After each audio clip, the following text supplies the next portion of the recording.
మీ అందరి కోసం అదిరిపోయే అప్డేట్ ఇచ్చిన, అలాగే మంచి యాక్షన్ సినిమాతోటొచ్చేసిన ఆ సినిమానే మనకి 'స్ట్రైకింగ్ రెస్క్యూ' అని చెప్పేసి 2024 రిలీజ్ అయింది. ఈ సినిమా నేను చాలా లేట్‌గా చూసాను. ఈ సినిమా హీరో అనే మన క్యారెక్టర్ చాలా బావుంటుంది. ఇందులో హీరో అనుకుంటున్నారు ఒకప్పుడు 'వన్ బ్యాగ్' లాంటి ఒక మంచి మార్షల్ ఆర్ట్స్ తోటి, మంచి ఫైట్స్ తోటి, అలాగే మంచి అడ్వెంచర్ తోటి, మనకి 'కుంగ్-ఫూ' లాంటి సినిమాలు ఎంతకిష్టమో, ఆ మంచి యాక్షన్ పాక్స్ సినిమాలు ఎంత ఇష్టమో, సో అలాంటి హీరో 'టోనీ జా' మంచి మార్షల్ ఆర్ట్స్ అలాగే 'కుంగ్-ఫూ' నుంచి మంచి సినిమాలొస్తాయి కాబట్టి, సో తన కూతుర్ని ఎవరు చంపేస్తారు? అసలెందుకు చంపేస్తారు?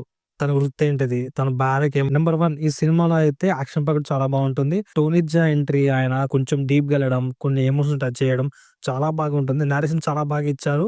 సో, హీరోదైతే మొత్తం మార్షల్ ఆర్ట్స్ తోటి యాక్షన్ పార్ట్‌తో చాలా బావుంటుంది. నంబర్ 2 ఈ సినిమాలో ఏందంటే మెయిన్ ప్లాట్ ఏందంటే మనకి స్టోరీ సినిమా స్టార్టింగ్ 5 మినిట్స్‌లో చెప్పేస్తారు. సినిమాలో ఏందంటే తన కూతుర్ని చంపేసిందెవరు? ఎందుకు? ఆ కూతుర్ని వెతికే క్రమంలో తనకేమైంది? ఎలాంటి అడ్డంకులొచ్చాయి? అసలు డ్రగ్ డీలర్‌కి అంటే డ్రగ్ మాఫియాకి, హీరోకి అలాగే తన కూతురికి, తన భార్యకి ఎలాంటి సంబంధం నంబర్ 3 ఈ సినిమాలోని స్టోరీ ప్లాటింగ్ అయినా సరే కొంచెం అంటే డ్రామాటిక్‌గా ఉన్నా కూడా మనకి చాలా నచ్చుద్ది. ఎందుకంటే ఈ సినిమా యొక్క లెంత్ 1 అవర్ 45 మినిట్స్ ఉంటది. సినిమా అయితే స్టన్నింగ్ తోడుంటది.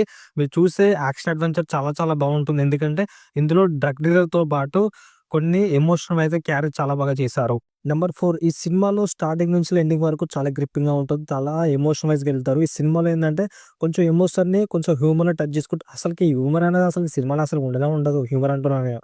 హ్యూమర్ ఉండదు. ప్లస్ ఏందంటే ఎమోషన్ వైస్‌గా చాలా కంటెంట్ చేస్తారు. ఎందుకంటే ఫాదర్ సన్ అంటే ఒక ఎమోషన్ ఉంటది గానీ డాటర్ సన్ అంటే ఎంత ఎమోషన్ ఉంటదో ఒక తండ్రి కూతురు మధ్య ఎంత ఎమోషన్ ఉంటది. సో రీసెంట్ ఫిల్మ్‌లో చూసుకుంటే మనకి ఎంత బాగా నచ్చుద్దో. సో వాళ్ళ బాండింగ్ ఎలా ఉంటది. సో కూతురు కోల్పోతే ఎలా ఉంటది ఆ ఎమోషన్ అని చెప్పేసి ఈ సినిమాలో ఉంటది. ఎంత రివెంజ్‌గా తీసుకుంటారా అని చెప్పేసి ఈ సినిమా ప్లాట్. సినిమాలో అయితే యాక్షన్ ప్యాక్డ్ అయితే ఇచ్చేబడి అసలు మామూలుగా ఉండదు. నంబర్ 5 ఈ సినిమా లెంత్ వైస్ చూసుకున్నా కూడా సినిమా షార్ట్‌తో తీస్తారు. ఎందుకంటే హాలీవుడ్ సినిమాలు ఎక్కువ సోది లేకున్నా కూడా 1 hours 2 minutes, 1 hours 12 minutes, 1 hours 50 minutes so ఇంతుంటాయి.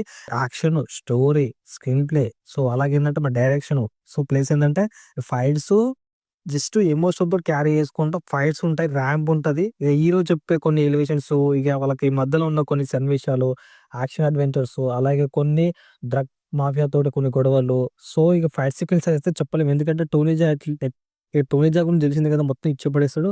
యాక్షన్ పార్ట్‌తో మొత్తం నిండిపోతది. అందుకే ఫైట్స్ అనేవి స్టన్నింగ్ ఉంటాయి. సో, నేను బిఫోర్ చూడాల్సింది ఎందుకంటే చాలా లేట్‌గా చూసిన. సో, ఈ సినిమా 2024 రిలీజ్ అయింది. సో, డిఆర్ కూడా చెక్ చేసుకున్నా. నైట్ కూర్చొని తీరిగ్గా 2 అవర్స్ అంటే 1 అవర్ 45 మినిట్స్ గదా! మళ్ళీ 'రివెంజ్' నచ్చిన సీన్స్ కూడా చూసినా. చాలా చాలా బాగా నచ్చింది. ఈ సినిమా అయితే మీరు గ్రిప్పింగ్‌గా సినిమా మీ మైండ్ నుంచి అస్సలు పోదు. So, moral of the story ఏంటంటే ఇలాంటి సినిమాలు చాలా రేర్‌గా వస్తాయి గదా! సో, మనం కూడా ఎంకరేజ్ చేద్దాం. ఇలాంటి సినిమాలు చూద్దాం. మనం ఫైనల్‌గా సినిమా అంతే ఇగ.